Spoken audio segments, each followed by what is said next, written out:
Brother Mike. There he is. What's up, brother? Man, how we doing, man? This has been past due, bro. My God. Oh, my God.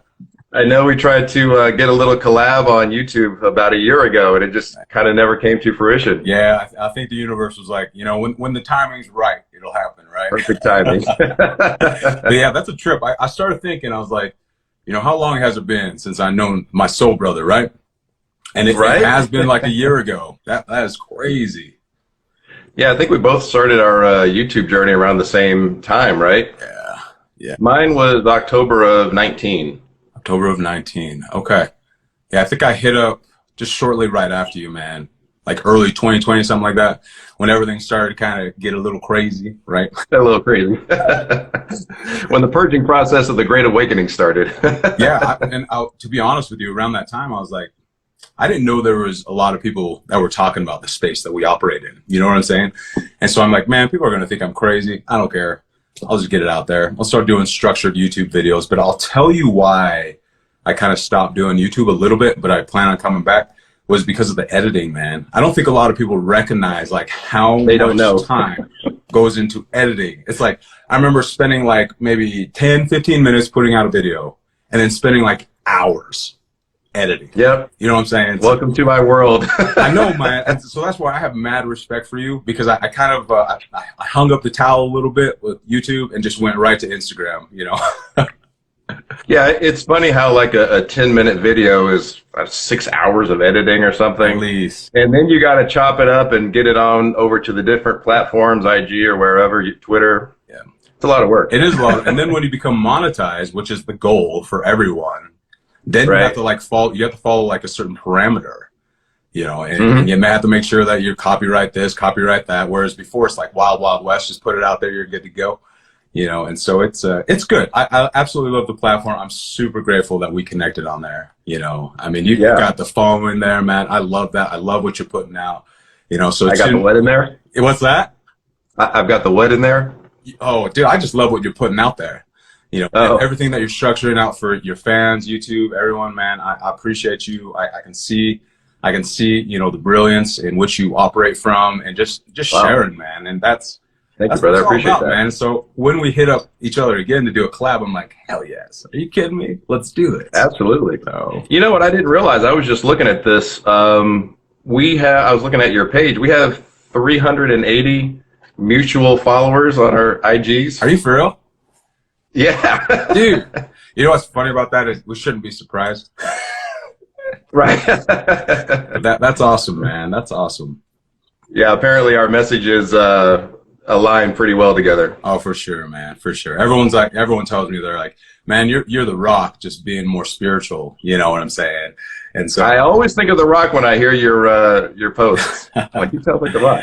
And so that's why, honestly, bro, I'll give you a little hint, a little secret, and everyone who watches this, they'll know. So, but that's why I wear a hat a lot of times, is because, man, when I don't, it's like, hey, man, this is Dwayne Johnson. And I'm like, no, I'm Tyce, man. I've got my own thing going on. So there you go. I'm unique. I'm not the Rock. Yeah. But anyways, man, what's going on? What's cracking? I'm super excited about this.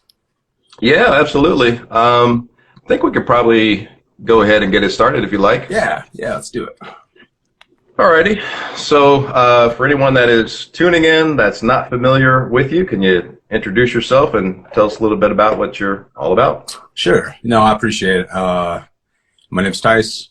I absolutely love connecting with individuals. I love connecting to the spirit part of the being, right? And so a big part of what I do, you know, is just help other people, how to hold space, how to heal, you know, how to go through, you know, the different type of spiritual awakening type of things. A lot of what Dave does as well, you know, migrating through the dark night of the soul. I mean, it's all these type of things that you would think that there would be a school for this, you know, because you would think.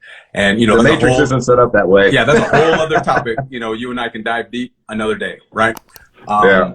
And so it's just a matter of like, as I continue to deepen into spirituality, I got to a certain point where it's like, you know what, I want to pay it forward. I would love to start speaking my truth, you know, things that I have found that perhaps might help other people, you know, and that's really where it started from, man, because my whole life I've enjoyed just connecting with people, just helping them out physically, mentally, and now spiritually. And so it's a passion of mine. I love helping, everyone start to become aware of the habitual patterns, connecting to consciousness. You and I have talked a little bit about religion and stuff like that. And so there's just a lot that's kind of embedded with the makeup of the conditioned mind, right? How we've been conditioned at a young age. And so, yeah, I'm really just here having a great time, just sharing, basically from my own experiences, and anyone who wants to tune into that, they can Absolutely. they can follow. I love it. Yeah, we're on the same wavelength, basically. So for anyone who's not familiar with me, my name is David. I have a YouTube channel called Lightways, and it's a spiritual tutorial channel that's a little bit of a resource for people that have had a spiritual awakening. I'm sure you come across a lot of people that have woken up, but everyone around them is asleep, and they have no support system. Exactly. And they think that they're going crazy. Yeah. But they're not going crazy. It's part of the process. And so I try to provide those resources for people. And then I'm also, it sounds like I'm doing what you do. So I'm a spiritual awakening coach. Oh, there you go. So I'm holding people's hands through those different stages of the spiritual awakening, specifically the dark night of the soul. Everyone needs a helping hand through that one. Oh my gosh, man. Which we're going to talk about it later on as well. So I'll hold back then right now. There you go. But yeah, anyone who's been following me on Instagram, YouTube, and stuff like this, follow this brother. This brother knows what he's talking about. You know what I'm saying? He comes and he brings a certain awareness that a lot of y'all can connect to. You know what I'm saying? Like, a lot of times what you'll find in spirituality is a lot of us say the same thing. It's just a different way of articulating it based off of our experience and positioning. And just, so follow this brother is what I'm saying. It's amazing. Yeah, and anyone that's not following Tyce, definitely follow him. Every time I check out his posts, he's always coming from a very authentic place of service to others. And I love that. Right on. All right, my man. So this first question, it's a big question. Ooh, let's dive in. It's what it's all about. Let's dive in. All right. What is a spiritual awakening? Ooh. In definition of my experience with the spiritual awakening, in definition of collective experience with what it could be. So I'll hit you up. Because there's so many different definitions about this, and there's so many people who just kind of attach themselves to certain definitions, which prohibits them for fully going into a spiritual awakening. So they have these ideologies of what a spiritual awakening is. So you'll find I'm very careful in the way I articulate words, because I don't want people to become super attached to that, because as you know, spiritual awakening is about detaching. Right. Detaching from the ego identity in which we operate, and so what that really means is that at birth, we're conditioned. We're conditioned to believe a certain way, an adopted belief. We're just told what to do. We're told, you're given a name, and so we identify with that name. We identify with the stories told. And so for me, there's a spiritual awakening when you awaken after that identification, when you rise above thought into spacious consciousness, and you start to become aware that you are not your thoughts, that you are really not the feelings. And then it's a whole other ball game. So a lot of times with ego identity, okay, we're attached to thought. This, we're attached to thought. And if we're spaced out, that's below thought. This is where you're numbing yourself, you're suppressing everything, all of this type of stuff. To have a spiritual awakening, okay, based off of my experience, is to rise above thought, where you connect to a spacious part of what consciousness is, where you can observe, witness, and watch instead of become attached to the crime scene, right? So, nice. Yeah. It's funny how you and I are so much on the same page, because what I'm hearing is disidentifying from the ego. 100%. Right? 100%. And here's the funny thing is, this is why I'm careful with it, but I'll share with you now, is because personhood and ego identification is difficult to kind of talk to someone because they're holding on to that so much, right? Right. And so it's like when someone comes to me and they're like, Tyce, I want to have a spiritual awakening. My first question to them is why? Because the why leads us to the attachment of whatever they think it is. And Right. and so you can get kind of trapped in the whole realm of thought and all this stuff. But I'll share with you that I have never in my life ever seen so many people start awakening as I am now. And I am so like, people think I'm crazy. I'm like, I'm so happy to be here right now. And they're like, dude, do you not see everything that's happening? I'm like, no, I do. You know, I just don't get attached to all the narratives, right? And I operate from the authentic space in which I am, my heart, you know. And so I love seeing like you. I love seeing you. I love seeing other people speaking up, speaking their truth, starting to stand. You know, it's an amazing time to be alive, to witness awakening consciousness, you know. Yeah, it is. You know, obviously with all the stuff that's happened over the last couple of years, that's really kind of pushed people to disidentify from the labels that the ego has given them. Mm-hmm. So the ego says, you know, I am a banker, I am an accountant, I'm a Catholic, you know, whatever it is, whatever those labels are, all of a sudden they're pushed into a different mind space where they have to reinvent themselves and then do the inner work to figure out what resonates. Exactly. And then that births the new identity, which is more in alignment with freedom and love, which is the dominant frequency of source consciousness. Yep. Ego is more in alignment with fear, obviously. Mm-hmm. So when we're talking about a spiritual awakening, for me, it's kind of more of like getting back to remembering what you chose to forget after incarnating and taking on the ego. I like that. So the ego is that veil that separates your identity with source consciousness. Mm-hmm. And the more that we chip away at that ego, which is in alignment with fear, we get more in alignment with our authentic self, mm-hmm. which is in alignment with love. Yep. Our real identity is an all-powerful spiritual being having a physical experience. Yes. And so we tear away the social conditioning of the ego, which tells us our identity is our social conditioning, mm-hmm. our religious programming, what side of the tracks were you born on, you know, all the different labels. And the ego's in charge of the identity. And it's kind of like what you said earlier, when you start going after the identity, mm-hmm. that's survival mode for the ego. The ego's in charge of survival. So now it's fight or flight. And it's a state of resistance where you're closed off, you're not hearing that new information that can give you that new identity because you're in fight or flight going after those labels, which is identity. So that spiritual awakening, you back off from those labels. Yeah. I love what you say, because the essence in which we back off of the labels is that spacious consciousness. You know, is becoming aware of consciousness itself, becoming aware of the habitual patterns that we just run in our mind, the storybook that never ends. You know, that this is me. So it's not really me. It's like the idea of me, right? And so we protect that idea at all cost until, for me, sadly, and for a lot of us, you know, I went through a lot of pain and suffering, brother, you know, just to kind of like shatter my ego identity into fragments, you know, and just had to, you know, we'll talk about Dark Night here in a bit, but as you kind of shatter that ego identity, that's the space that I see a lot of individuals in, because then it's like, if that's not who I am, who am I? Right. Exactly. Right. Yeah. And so then that's kind of what I define as like 4D.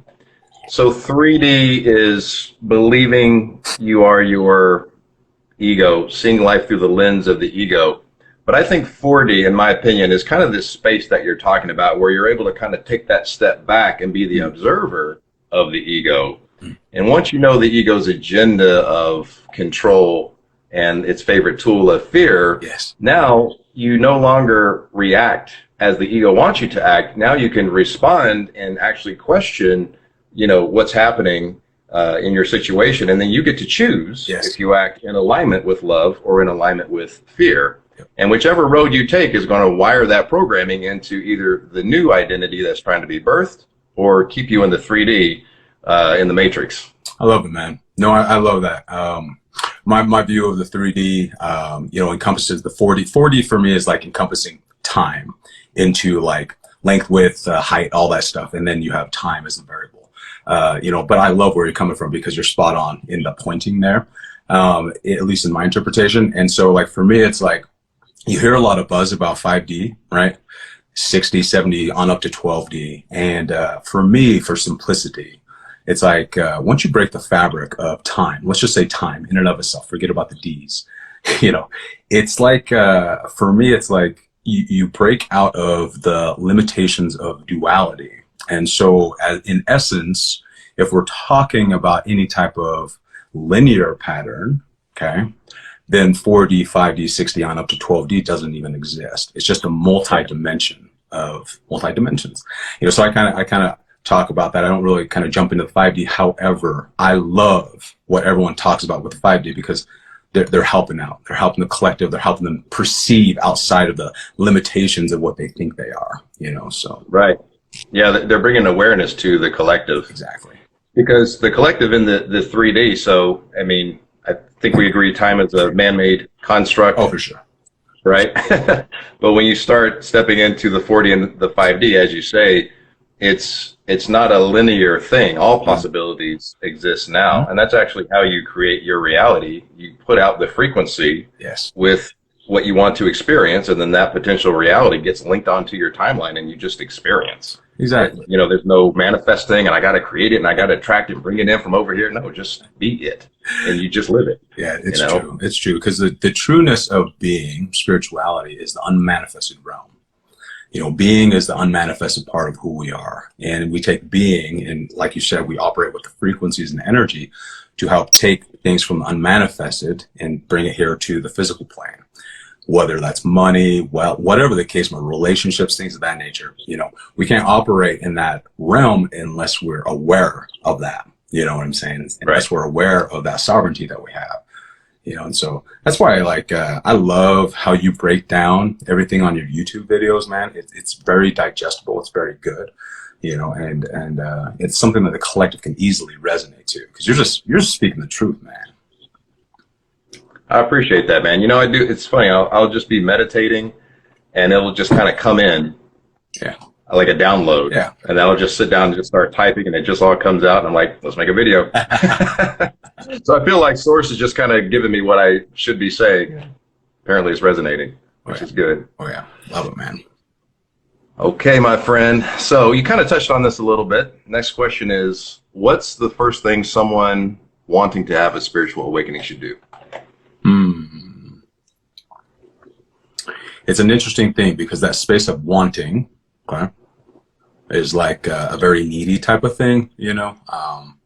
However, if someone is a seeker, you know, seeking some type of spiritual awakening, seeking enlightenment, what I'll share is that, you know, knowledge is powerful, but there comes a point where knowledge will kind of self-sabotage you. Because knowledge is a great, an amazing thing. I think it's awesome, but it actually can be a distraction away from just being here. You know, and so my big pointer for everyone is to understand the fundamentals of consciousness, which is being more immersed here in the now, operating from the space of now. So this is kind of the guidance I give everyone is, you know, it's one thing to say, I'm in the present moment, right? It's another thing to actually kind of immerse yourself into that, because when you talked about, hey, I connect to stillness, then I create a video, right? Stillness speaks. Stillness is the space in which the mind doesn't want you to become aware of, because the mind will trick us in saying, this is boring, this is stupid, let's go talk about aliens and all this other shit, you know. And so it's this little trap. Yeah, monkey mind. Yeah, and here's the thing, it's okay, it's completely okay. There's an infinite way of coming into a spiritual awakening. There's an infinite way, so I'm not telling anyone not to do anything. But for me, the biggest pointer that has long-lasting impressions on like my students, my clients, and things of that nature is to have them start to identify, okay, of the present moment and start to immerse themselves into that meditation and kind of create that space, because that's where a lot of the habitual patterns they have within them, a lot of unhealed wounds, okay, will start to surface. And then you'll start to find out why you're unconsciously reacting all the time. And so that begins the process, you know, that begins the self-inquiry process of becoming aware of awareness itself. So. Absolutely. Yeah, I like that. So to piggyback off of that, if people can kind of normalize getting still, that's one of the first things, because typically the ego either has our mind off in some future scenario, Yeah, which doesn't actually exist, exactly. or it's in the past with regret. But it's so hard for people to just be still in the present moment. Mm-hmm. And so if people can just normalize being still, like just having a daily meditative practice, and then when you start to get still, it's like you said, some stuff's going to come up that we need to take a look at and analyze. Always does. We don't want to Especially look at it beliefs though.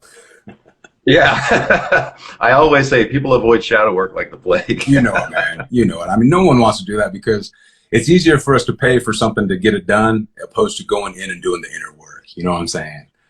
Right. So, like, And I share this with everyone. Spiritual awakening cannot be bought. It's experienced. You know, exactly. it's 1,000%. yeah. And it's such a unique experience. There's no one size fits all where we can just kind of put it in a box and write a book and say, well, follow these things in the book and you'll have spiritual awakening. Well, I think people have tried to do that. They have different type of, cultures out there with religious stuff and things. But anyways, carry on. Right. Exactly. And so when we talk about stuff, a lot of people hold limiting beliefs that they no longer resonate with, that they don't even know that they have. Mm-hmm. Up to the age of 7, the mind is in the theta brainwave state. This is a subconscious state, and any information given to us from our parents, like religious programming and social conditioning, just comes on into the subconscious with zero filter. Yep. Right? And then once the logical mind starts to develop after the age of 8, that's where that filter comes in that says, oh, well, maybe I don't believe in that, or, okay, I'll accept that part. But there's a filter, there's a bouncer at the gateway. Oh, there is. But then people get to adulthood and they have all of these beliefs that they picked up when their mind was in that subconscious phase that they no longer resonate with. Mm-hmm. So when you normalize getting still and going within, a lot of beliefs are going to come up that you no longer resonate with, that are tied to identity. Exactly. And that's where we have to kind of fight the ego, because the ego is in charge of survival. Yes. And once that identity is threatened, that's fight or flight. Yes. And so that's that battle of the conscious identity crisis, basically. It's true, man. It's so true. So I've studied a lot, within my own culture, and when I started kind of getting into the spiritual awakening, I didn't know that there was people out there talking about this already. I was just like, I'm crazy, I'm weird, and so I started kind of like doing some research and things of that nature. And what I found, more was exactly what you're talking about, is that we have the power to reprogram our subconscious mind. We have the power to alter the very biochemistry within our body. We have the power to connect to that intelligence within us. We just have to get out of our own damn way. And our own damn way is that ego identity tied to the fear that you're talking about.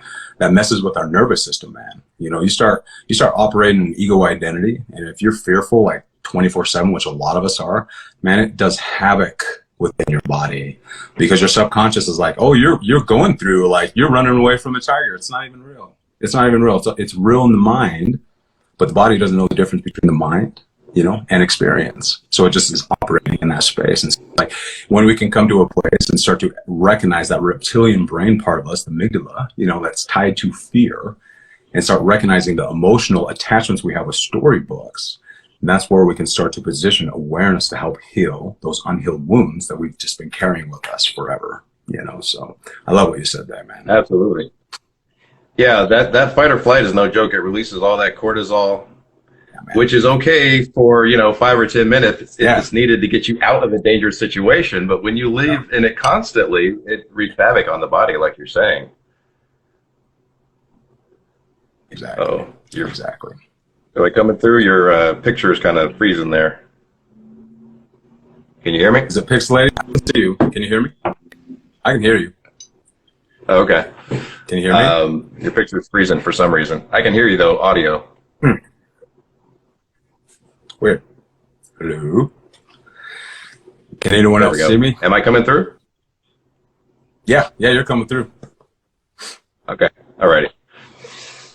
Alrighty. So let's see here. This is a nice little segue. We've kind of touched on this a little bit. How can the ego affect our happiness in life?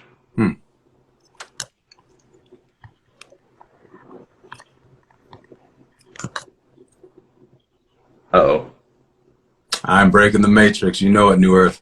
Erica, I see you. It's what I do. Can you hear me? This happened. Yeah, I can hear you. This happened with my last live I did with Victoria. You know, the intention, the vibration was too powerful. It just broke. Okay, great. It appears that they can still hear me, so hopefully the video comes in a little bit clearer here in just a moment. Agent Smith apparently is trying to break our connection, so we got to fight the matrix. Right? You know it, man. You know it, brother. We can't be talking truth. What the hell? There's a glitch in the matrix. Did you hear the question? Oh, I didn't even hear the question, brother. What'd you say? Oh, okay. Yeah, so how can the ego affect our happiness in life? Oh, you know, the ego is unstable, you know, because the ego has an identification of how things should be. You know what I'm saying? And so if things aren't in accordance with the ego, then it becomes unpleasant. And then that brings us back into depression. And then depression leads us into anxiety because we want to be somewhere else than where we currently are in the present moment. You know, and so, and that's the biggest thing, is that the ego identity is an unstable way of operating in this reality. You know, you will always be fighting something or someone, and you'll always never really reach that type of just inner peace, you know. And so I talk to a lot of people about this, and it's like, they're like, oh, I want to be enlightened. I want all this stuff, so I never have to deal with anything anymore. And it's like, you know what? There's life situations that still happen that can be unpleasing to an ego identity for sure. But there's life situations that, you know, you'll still have to operate. You'll still have to do some things that might be unpleasing to you. The difference of it is that, you know, you might feel fear, you might feel anger, you might feel whatever the case might be in that situation, but you don't stay attached to it. You know, you don't let that just take over you. You feel it, and then you watch it, you see it, and then it's just like meditation, and watch those thoughts come and watch them leave. Watch, you know, your breath rise, watch it fall.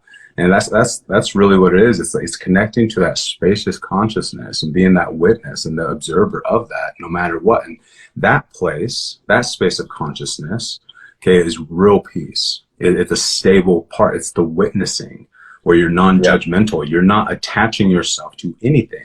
That doesn't mean that you're desensitized or you can't be empathetic for someone. You just don't become attached to it. So you're still connected to stillness, and where stillness is, presence provides the solution.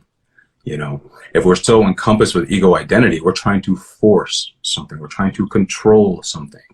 Very unpleasant because of something that's happened generally in our past that our subconscious has held on to and says, this is who you are, or at least this is who you pretend to tell me you are. Yeah. Right. Yeah. That's one thing about the ego. It's kind of like the ego, when people say they don't want to experience bad things anymore because they want to be enlightened, it's not that you're not going to experience those things. It's just that you're not going to react the way that you used to react. It's not going to have the emotional charge to it anymore, because the ego is all about seeking validation. The ego needs to be right. The ego needs to have the last word, or the ego has to control everything, as you're mentioning. That's its main objective, is control. And so when something happens that you can't control and you're seeing life through the ego, you lose your freaking mind. You do. And that's no longer the case once you start stepping more into that observer mind and kind of observing the ego, how it works.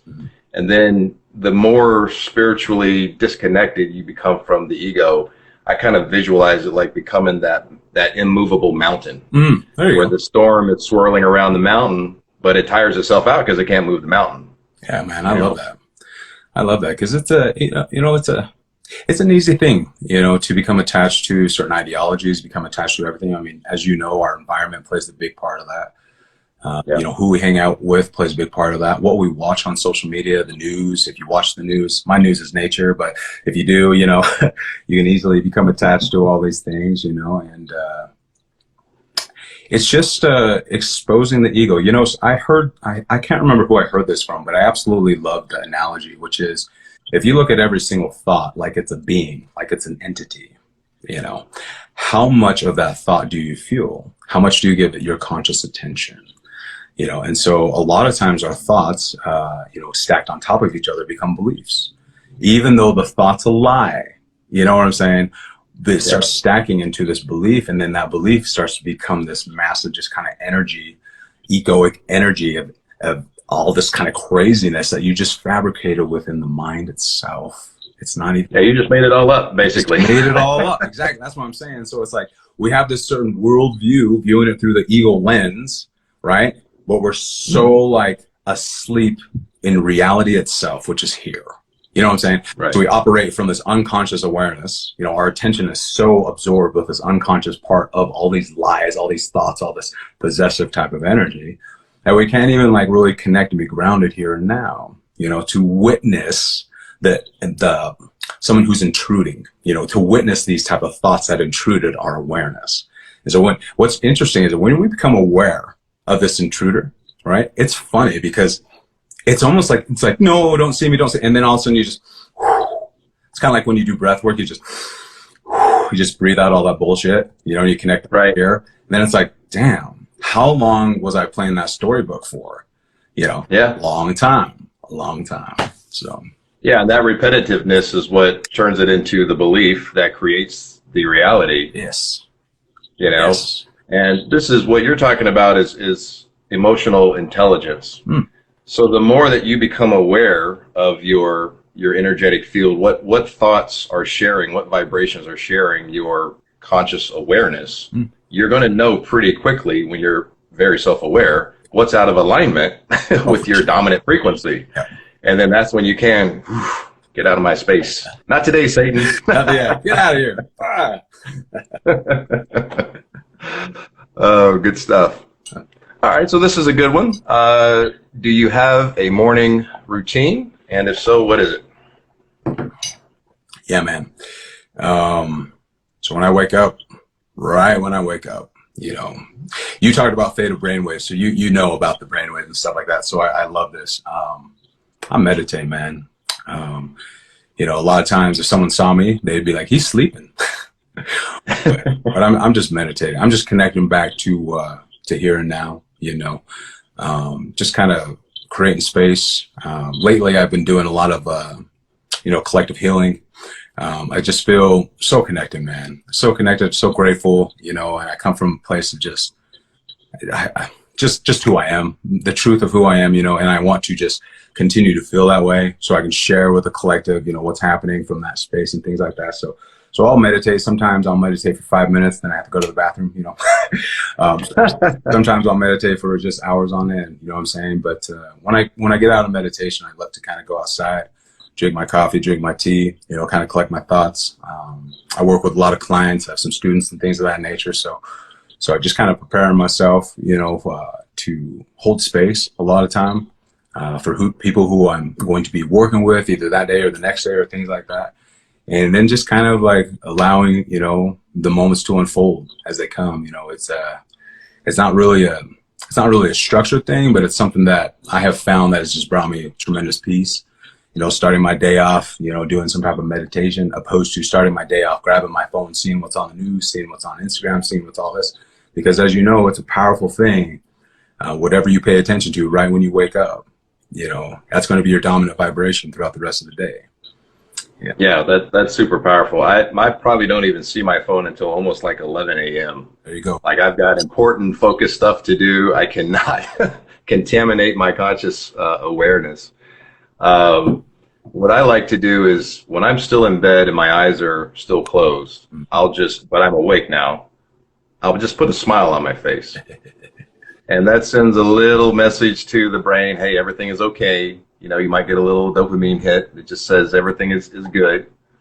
And then I tried to list 5 things for which I'm grateful. That's awesome. And what gets interesting is if you do that every day, you have to start thinking about, well, shoot, what am I grateful for? This is like day 9, right? And so your mind gets into the habit of looking for things for which to be grateful. And that keeps that frequency of receptivity and allowing open as your dominant frequency, and more things come in that, you know, you're going to be grateful for. And then I like to do that little thing that I saw in The Secret where right when you get out of bed, left foot thank, right foot you. Yeah. Right? Have you ever seen that? Oh, yeah. I know what you're talking about. Yeah. That's awesome. Start the day in gratitude. Don't even look at the phone. I go straight to meditation, and then, yeah, I'll start working on videos and Zoom calls. Whatever you feel inspired to do at that moment, I'm sure, you know. Yeah, just follow the energy, man. That's what living in the moment is all about. Yes. And that takes a lot of the anxiety away, because anxiety is where you're thinking about the future. But the thing is that if you're in the present moment putting out the dominant frequency, that the dominant frequency is going to determine your next now moment that you're going to experience. For sure. So a lot of people are kind of worried about, the future and all of that, but whatever frequency you're putting out, that's what you're going to be aligned with on your timeline. Exactly. You just have to get present and put out the right frequency. That's what you're going to experience in your reality. What you put out just comes back. How we view reality. The universe is your mirror. Exactly. How we view reality, is just a mirror of how we are within, and I didn't really understand that. Like, I had heard that a long time ago until I really experienced that. You know what I mean? I had a truth moment where I was like looking at people and I watched myself judging them for no reason. Yeah. And then what I was judging them on was some shit that I didn't want to deal with, some shadow work I didn't want to deal with within myself. And then when I had that realization and I became aware of the ego identity, I was like, oh damn. It's a difficult truth, but I will say this: when you're consciously aware and you pay attention to that unconscious part of you, that's just a storybook. It no longer has that bite on you anymore. Right. It no longer does. And so you can take care of a lot of unhealed wounds. You can only take care of it here, but you can do that when you become aware. And that's what I think a lot of us don't recognize, is that we feel like we need to go buy something. We feel like we need to find something else externally instead of going within and working on that internally, so. All the answers are within. Exactly. As within, so without. My man. So there's a question. So when does observation become judgment? Here's the thing. I want, if I may, the ego can observe. And the difference between observation, awareness, pure consciousness versus the ego observation is ego observation has some self-interest. How is this self-interesting me? How does this benefit me? So the ego is very smart in the regard where it can watch, it can observe, but it's always from the lens of how can this benefit myself? So, right. Opposed to just watching and observing and not allowing anything, just being there, witnessing, experiencing, is different. So basically the ego cannot be unattached. So sorry, the ego can be observed. So ego observation can also be witnessed, and that's where a trap resides, because it's like a lot of times we'll kind of create an identity towards spirituality and be like, oh, I am observing the situation, right? But no, we're not really observing. We're observing it from a clouded conscious lens, a fragment of consciousness instead of the infinite part of consciousness, which is just here, non-judgmental, just allowing stillness, just allowing the being part of you to be, opposed to trying to manipulate, control a situation for self-interest, if that makes sense. Right. So the ego's favorite thing to do. Oh, it, man. It wants to feast. And by the way, I just want to, kind of make it clear to the people that are watching, we're not really making an enemy of the ego, because that's the last thing you want to do, because that's internal fractalization, and that starts an internal war, and it's a mild form of self-hate when there's an aspect of yourself that you are at war with, right? So we don't want to, make an enemy of the ego, but we want to integrate it. Hey. I did a video where I kind of, and this is just completely my theory, I don't even, I have no evidence behind this, but I like this. The way that I view it is there's the 3D ego, the 4D ego, and the 5D ego. So obviously we know what the 3D ego is, but if we're wanting to integrate the ego, the more that we make the ego consciously aware and more in alignment with kind of source consciousness and unity consciousness, the ego's conscious awareness will go up. Let's just call that 4D. Sure. So if we're trying to integrate the ego and operate less from it, I feel like we can kind of, raise the ego's conscious awareness to where it's not so triggered at so much of the denser energetic stuff happening on the 3D. And then you keep kind of working on that to be, for it to get in line with your more dominant frequency, which is eternal source consciousness. I like that. No, because for me, and the perspective which I see is that mind is ego, but there's nothing wrong with mind. There's nothing wrong with that at all. It's just the way we use mind, like a tool. We're not going to use a screwdriver to try and hammer a nail in, right? But that's kind of what we do, as we self-sabotage ourselves with the mind, thinking that we are the mind, thinking that we are the thoughts, and so it's like allowing ourselves to allow thoughts to come through. But here's the thing with the ego, like how you said it, how you transcend the ego into like a more intelligent, more aware part of us, so we can still operate in that space, is that it's really allowing the mind to work with us, allowing ourselves to integrate the ego, because it is good. I mean, ego's not bad. Ego's only bad when we become super attached to it. But if we become aware of it, the ego has its place, similar to like everything has its place that will present itself here and now.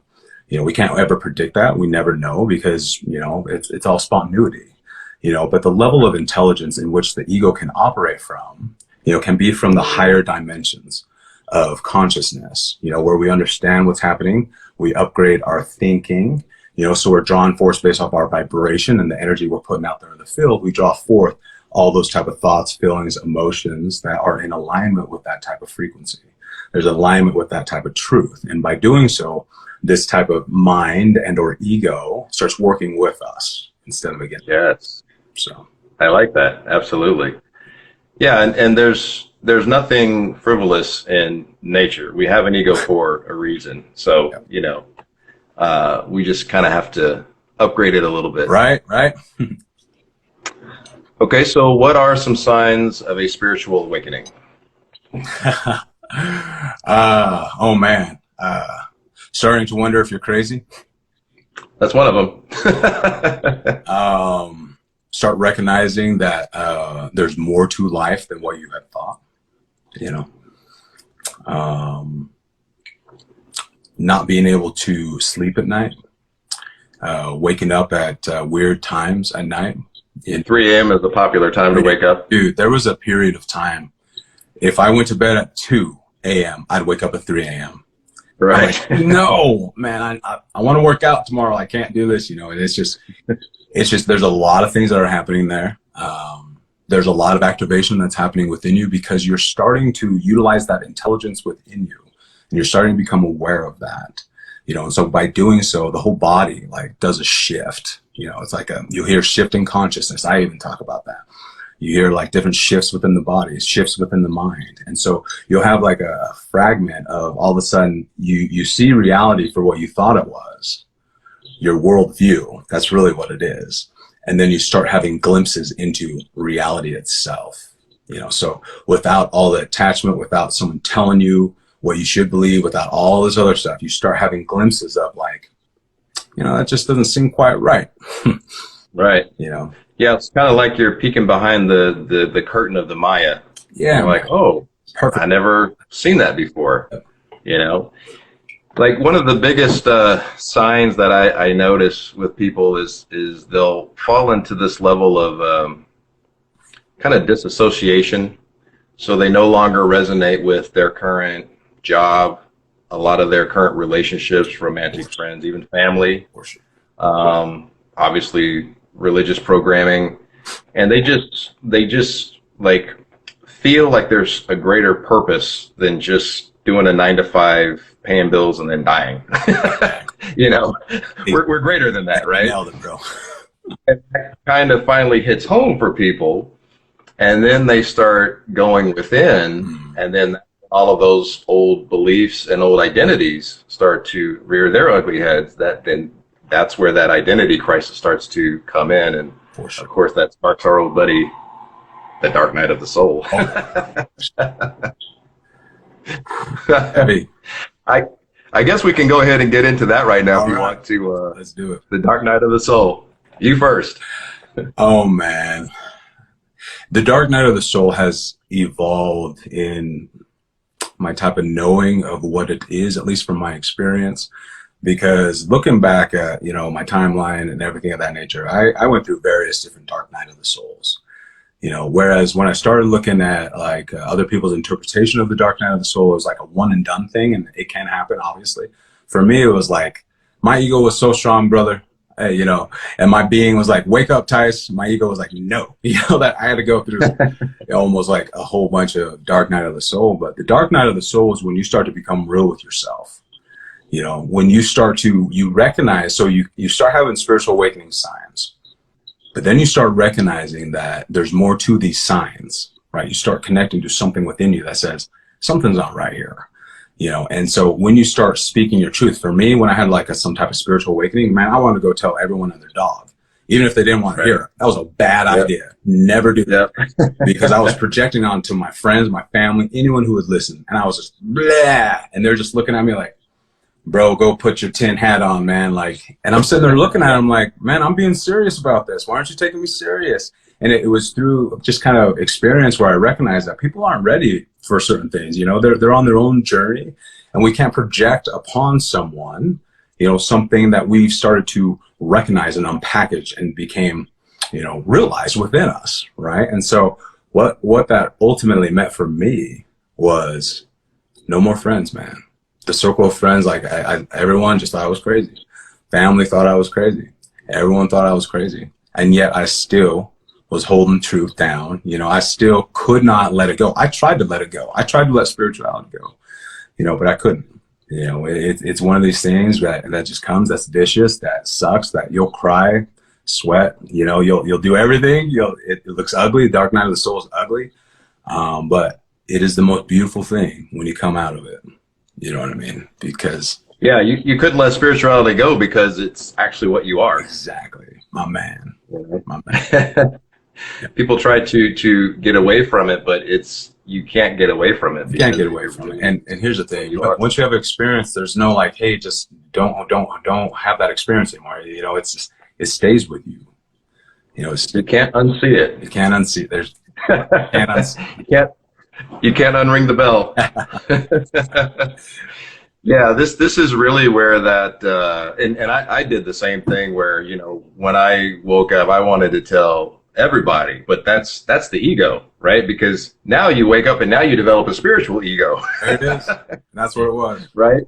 And then you just start doing, you know, kind of the same thing that, well, I won't get into that, but the ego wants to be, you know, you probably know where I'm going with that. Oh, yeah. But the ego just, you know, wants to be validated to say, hey, you know, my new belief is right. Validate my new belief, you know.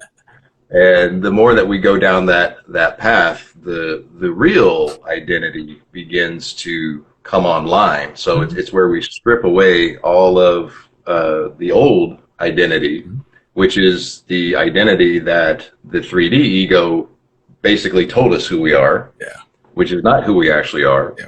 And it's that identity crisis between the old identity and the new identity.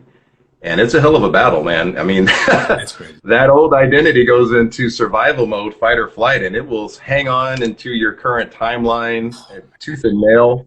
It's so true. But I always say, if you can like take those steps that are in alignment with the new identity, you're going to start cementing those roots of the new identity into your current timeline, and then that old identity will be less strong, essentially. Oh, it dies out. You're spot on, man. And it's one of those things that it's like kind of like an ego integration. You know, it's like it's that whole thing we've talked about before. But you know, Dark Night of the Soul is nothing to. I thought it was kind of a joke until I experienced it, you know, multiple times. There's a reason for it. You know, there's a reason for people connecting to what we talk about. You know, and there's a reason for them to continue to dive deeper. Because I remember when I started getting into spirituality, started meditating and all these things, I wondered why I felt like shit all the time. You know, and it was because I was exposing a lot of like stuff that I didn't want to see. And so when I started to kind of dive deep into the roots of consciousness that was unconscious, that I created a storybook from, I recognized that I was holding on to old stories. I was holding on to judgment. I was holding on to all these fragmented parts of like who I truly am. And so it's like one of those things, you have to feel it to heal it, right? And so, man, I had to really dive deep into some deep wounds. You know, it looked ugly, you know, and stuff of that nature. But the same way that you created that energy within you, you know, it takes that type of transmutation, that alchemization, you know, to allow yourself to let love let go. You know, not just words, let love let be. You know, certain situations, abuse, people go through the most horrific things in life, man. You know, I have as well. I'm sure you have as well. And it's difficult for us to, when you go through something difficult, to let love. You know, it's like, why am I letting love of all that stuff? And that's really what the dark night of the soul is that our attachment to that identification of the storybook that was real. You know, it happened. But now's the time. Awareness is making it time for us to let love and let go of that, so it no longer holds us back from the infinite part of who we truly are. You know what I'm saying? And so it's like you go through this integration of the dark night of the soul, not to like dive deep into depression, but to cut all the anchors that are really holding us back from truth.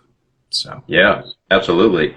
Because you can really only ascend as high as your lowest vibrational frequency. So if you've got a bunch of trauma that is lower vibrational, that's going to limit or anchor how high you can ascend. yes, Once you heal that, and my definition of heal is just taking the higher vibration of love and applying it to the lower vibrational trauma and then integrating that into your more higher dominant frequency, yeah. you're going to be able to ascend higher. Yeah, absolutely. And what you just described there is what I call alchemization.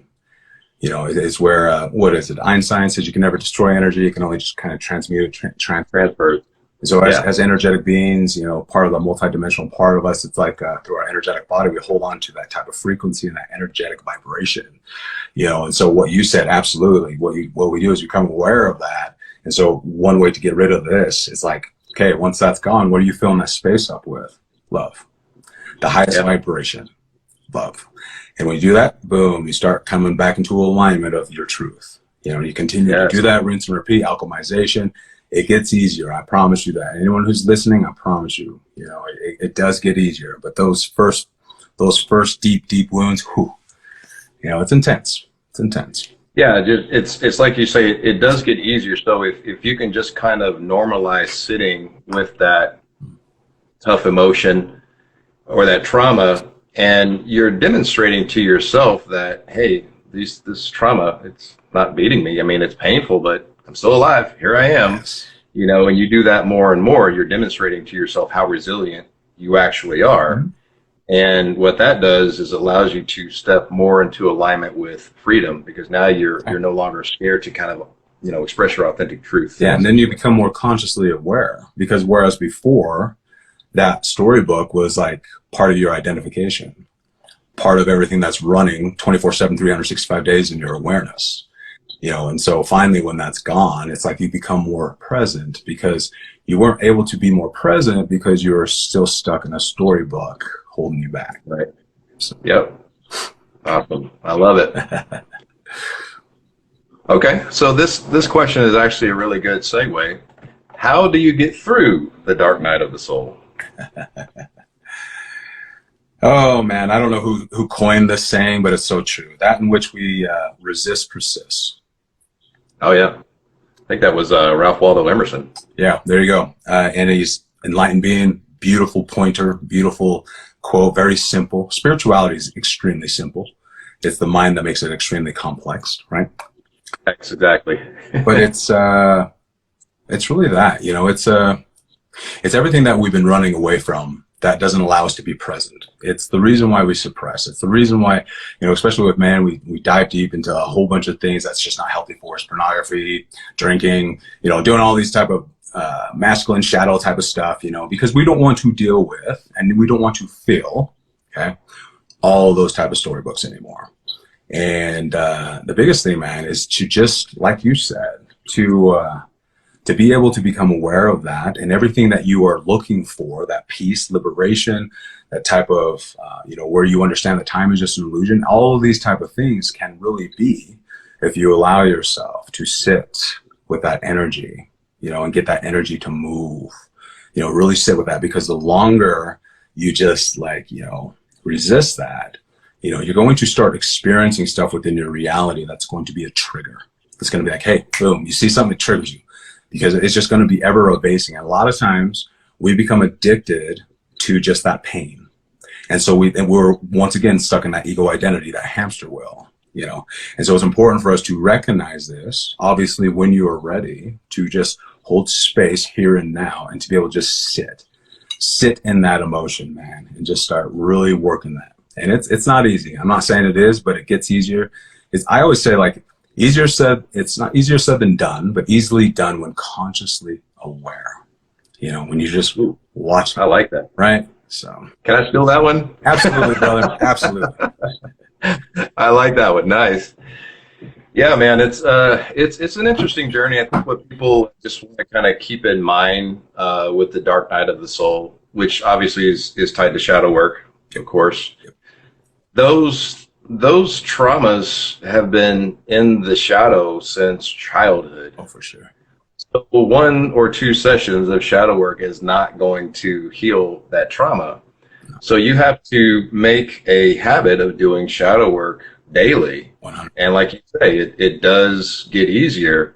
And when you're normalizing sitting in your shadow, the sense of fearlessness just starts to become your main frequency, because all of that trauma is some subset of fear in one way or another. Oh, yeah. And the more that you get rid of that stuff, the more fearless you become and the more free you become. And the more you start speaking your authentic truth. Mm-hmm. I always say, be your authentic self and the world will adjust. I love that, man.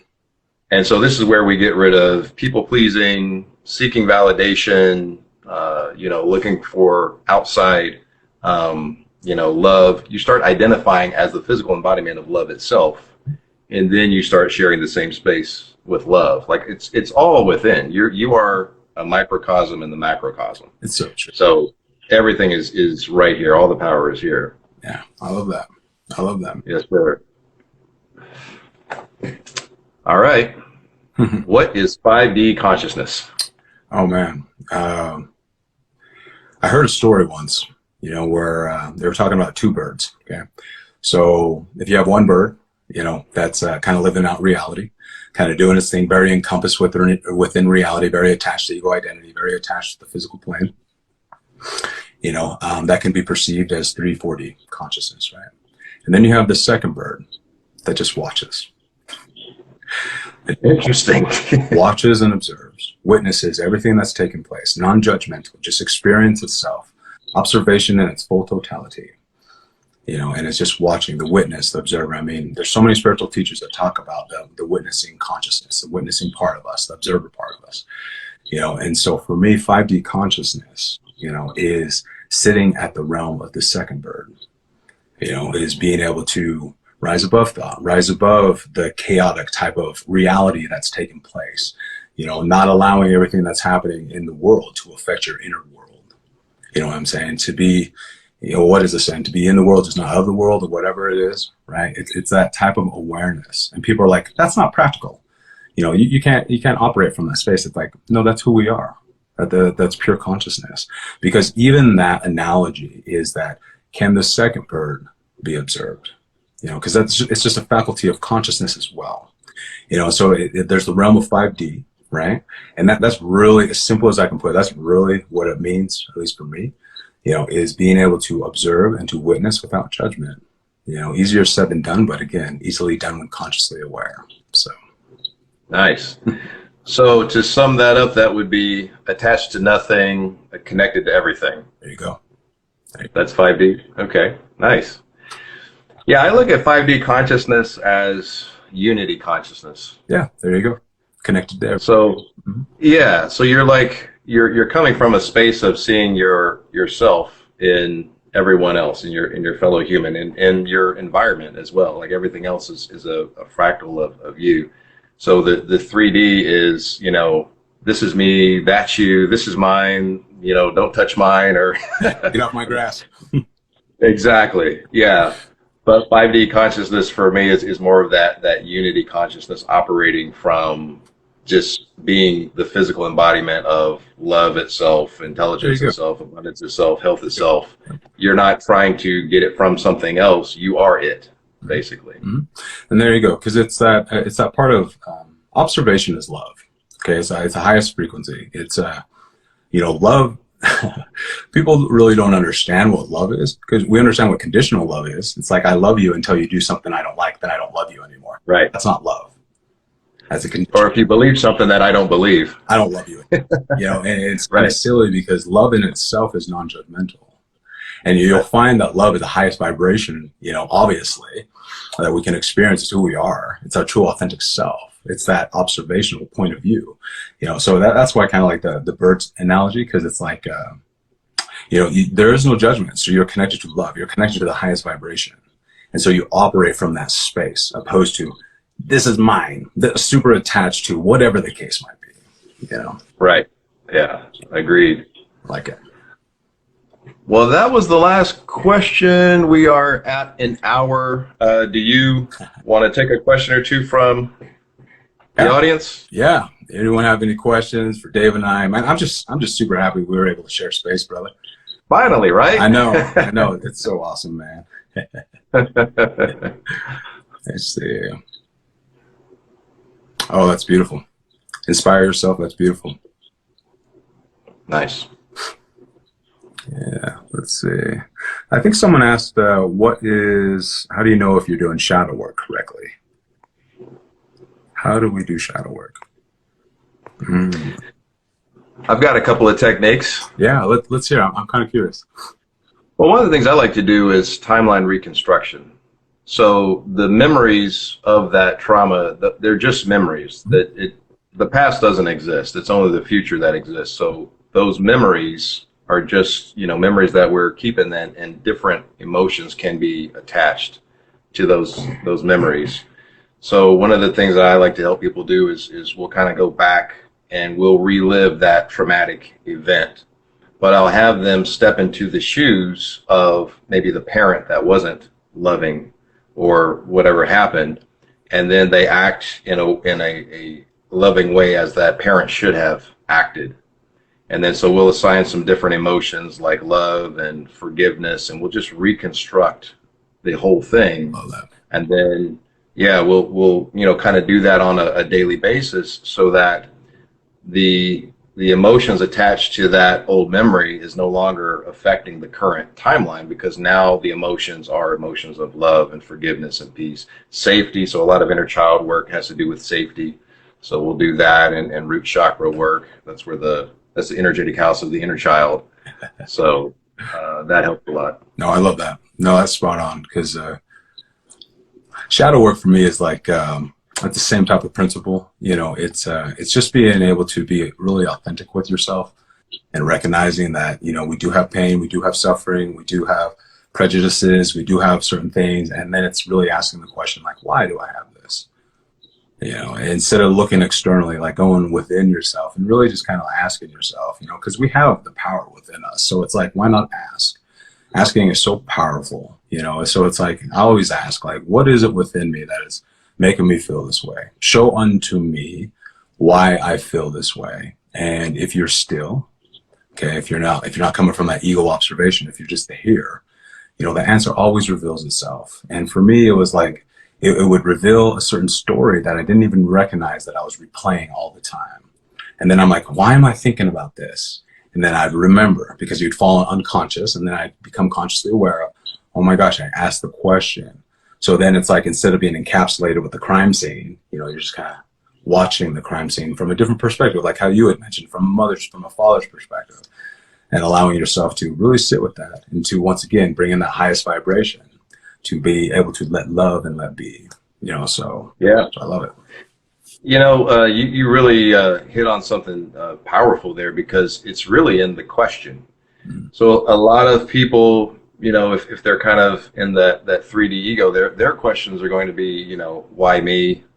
Why does this always happen to me? What did I do wrong? Yes. God hates me. It's a whole list of things. Yes. But you ask an empowering question, you're going to get an empowering answer. And the questions you just asked are answers that are going to come, that are going to transform and get your conscious awareness higher. Yeah, because the universe and God, Christ, whatever your belief is, they will always respond to us.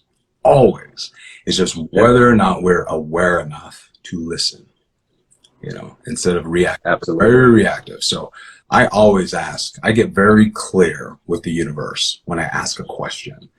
And I just sit, and a lot of times it will come to me. Sometimes it won't right away. And so I'll go about my day, and then all of a sudden I get triggered, and I'm like, I see what you're doing here.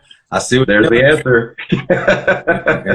And then I just give thanks, and then you go through the whole integration and things of that nature. And so yeah, yeah, that's how it's operating. Yeah, there's a good question there. Do you both journal?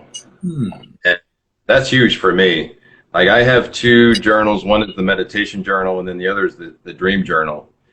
And it's kind of like what you were just talking about. The answer may come now, or it may come later, or you might just get some pieces of it. And I'll notice that if you journal, even just like, whatever word is coming through, or a name, or half of a sentence, or some vision that you saw, 2 months down the road, it all starts to come together. But if you hadn't have journaled it, you wouldn't have remembered the first part of that puzzle. Exactly. And yeah, I'm the same way. I used to journal a lot. I used to write down a lot about my dreams. Okay. And there was a Yeah. big period of my time, David, you know this, you probably experienced this as well, where you start to really kind of understand how important dreams are. You Oh start to man. really understand lucid dreaming. You start to really understand like projections. You start to really understand some things. And so like when I'd wake up, I'd have my journal and just start writing, and my hand would start cramping. I'm like, oh, what the heck's going on here? So I stopped journaling and I started video logging Oh, nice. just for myself, and so because it was easy for me. I was fresh, so I'd get out my phone. I just do that. I know it kind of sounds weird, maybe to some people, but I would just video log right there, or just record myself, my thoughts, everything that happened, and things of that nature, and then I'd label it something. And then sometime when I was meditating, or I pulled my phone, I'm like, oh yeah, I'm just curious about that. Then I kind of go through. I'm like, ooh, what's this? And then right there, like you talked about, it's a download that makes sense now. That's a great idea. Wow. Yeah. Nice. Yeah. So this is definitely in your wheelhouse. Talk about the power of Ho'oponopono. Oh, brother, man, that is a powerful Hawaiian Polynesian prayer, my man. People don't know. People have no idea. It's literally magic. It is. Like, it really is. Dr. Hu Lin, okay, he really helped bring this to the collective with Dr. Joe Vitale, if I'm saying that right. Yeah, that's where I learned it. Joe Vitale back in Okay. 09 or And 10. I like Vitale. I think he's a great guy and stuff. He's kind of more marketing, very energetic dude. I really like him though. I think he's got great intentions. Amazing brother. Dr. Hu Lin though, he's what is called like a kahuna. Okay, so the kahunas in the Hawaiian cultures, the Samoan culture, the Polynesian culture, they were the mystics, the healers, the enlightened beings that were just out in isolation, didn't want to deal with society, but people would come to them for healing physical pain, not just mental pain or anything of this. They would come to the kahunas, okay? And so Ho'oponopono, that is an extremely powerful prayer that connects us back to zero. What it really means is to take 100% accountability of everything happening in your reality, which you would think that would be easy to do, but no. If you really think about that, that means all the ugly in the world. You know what I'm saying? If we create our own reality outside of us, okay, then within us, if we don't take 100% accountability, then we're never going to be able to connect back to zero.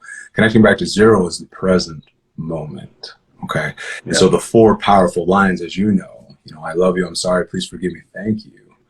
It's very powerful because I love you opens up the portal into here, connects us back to the divine part of who we are, Christ consciousness, God, source, whatever the case might be, whatever your belief is. I'm sorry. It's kind of like, it's recognizing that you became unconscious about something, and that you're no longer allowing that unconscious part of you to run amok, that ego identity to just kind of run amok of things, right?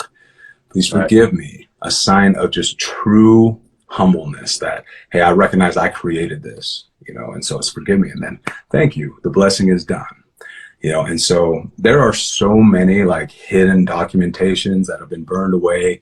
A lot of people don't realize that in the Hawaiian, Samoan, Polynesian cultures is that a lot of the stuff that we do on the islands, no one knows. For reasons, because all that stuff gets burned away. We were worried that it'd get out in the wrong hands, but obviously the wrong hands have been running with the world for a while now. So a lot of the stuff that these prayers come from, are deep rooted, 3,000 years of ancient just healing practices that these shamans, mystics were able to connect to the dimension of spacious consciousness to help purify and help cleanse, someone's demons within them, so to speak. Right. So, Wow. yeah. Wow. Thanks for that background, man. I had no idea. That's awesome. It's interesting, those the two phrases that, people that I work with have the biggest problem with is "I'm sorry" Exactly. and "please forgive me." Exactly. Right? And the way that I explain it, especially when we're talking about, past trauma where they were not at fault, and they're like, well, why the hell do I need to say I'm sorry? And, I didn't do anything.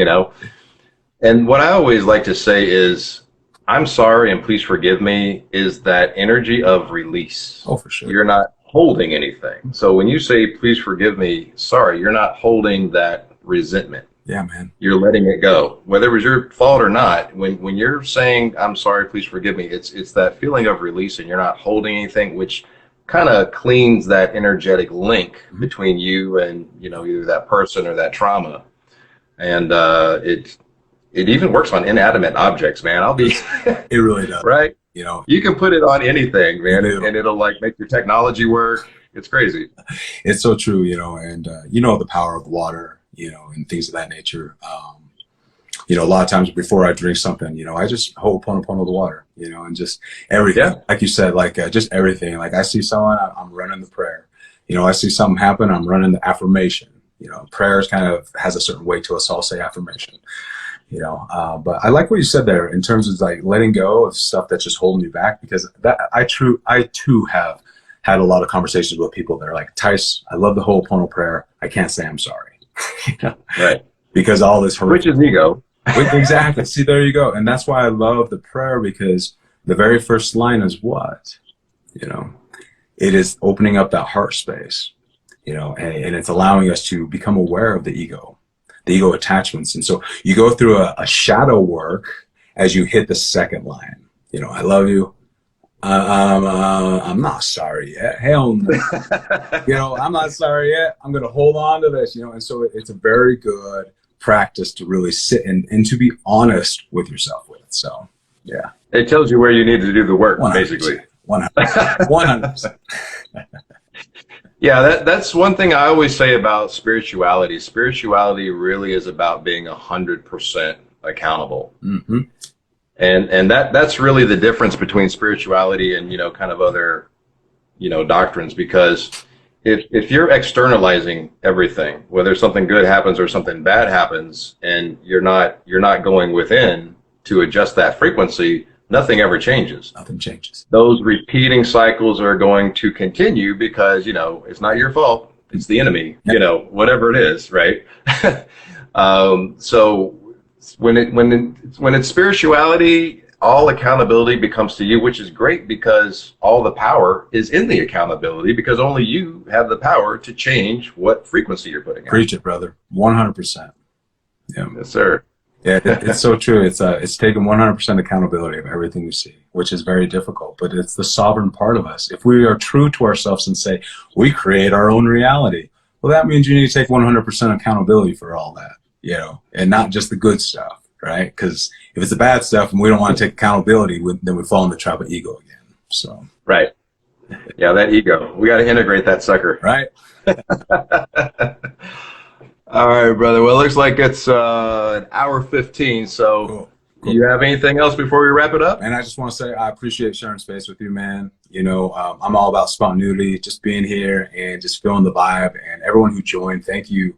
Again, if you're coming from my followers and things of that nature, make sure you follow David. Lightways, he's an amazing brother. Provides so much inspiration, for the world, and things of this nature, which is so needed right now. He's a masculine, divine masculine being. You don't find this a lot. You know what I'm saying? So really kind of pay attention to this. If you're looking to accelerate within your spiritual journey, want to get some type of insight, follow this brother. So I appreciate you, my man. Yeah. And I didn't pay him to say that, guys, by the way. So, Oh, I won't talk about that Venmo. So checked in the mail. And all of my followers, please go follow Tyce. He's got some awesome content. He's always authentic and always spiritually deep. I'll be reading some of your some of your posts, not just the video stuff. And I'm like, damn, mic drop. Just down. It's not even mine, man. You know how it is. It's just downloads. But I appreciate you, brother. I appreciate you. Absolutely. Well, we got to do this again, my man. All right, let's do it. We'll make it happen. Thank you, everyone. Thank you, David. Take care, man. We'll see you. Have a great one. Namaste. Namaste.